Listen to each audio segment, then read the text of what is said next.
충남 천안에서 고3 학생이 학교폭력에 시달렸다는 글을 남기고 숨진 안타까운 사건.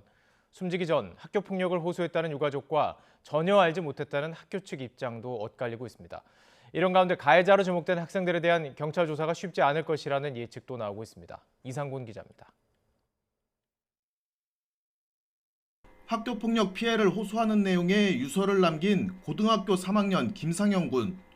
유족은 아들이 1학년부터 따돌림과 지속적인 괴롭힘을 당했고 학교 측 묵살로 죽음을 막지 못했다며 경찰에 고소장을 제출했습니다.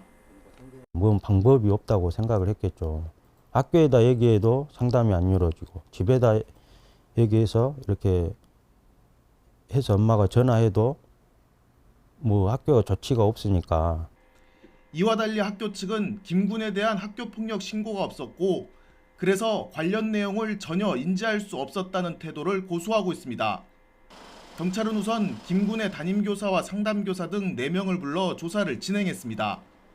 이 과정에 교사 한 명은 학교폭력 이야기를 직접 듣지 못했다며 증거자료를 제출한 것으로 전해졌습니다.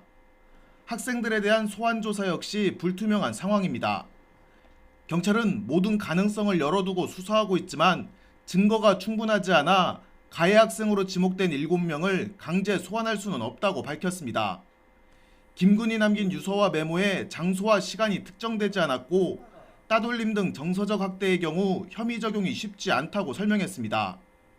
이런 가운데 학교 측은 오는 31일 학교폭력심의위원회를 열지 말지를 결정하기로 했습니다. 하지만 학폭위를 연다 해도 경찰 수사 결과를 받아본 뒤 결론을 내릴 가능성이 큰 것으로 전해졌습니다. 문제는 이들은 신체적 폭력을 행사하지 않았기 때문에 사실은 형법상에 이제 제재할 수 있는 근거는 지금 충분치 않아서 그런 부분은 좀 걱정이 되는 측면이 있고요. 징계의 수위가 충분히 높지는 못할 것이다. 이에 따라 경찰은 추가로 학교폭력 정황을 찾는 데 수사력을 집중하고 있습니다. 김 군과 1, 2학년 때 같은 반이었던 학생들에 대한 조사를 시도하고 김 군의 휴대전화를 분석해 내용을 꼼꼼히 살펴보겠다고 말했습니다. YTN 이상곤입니다.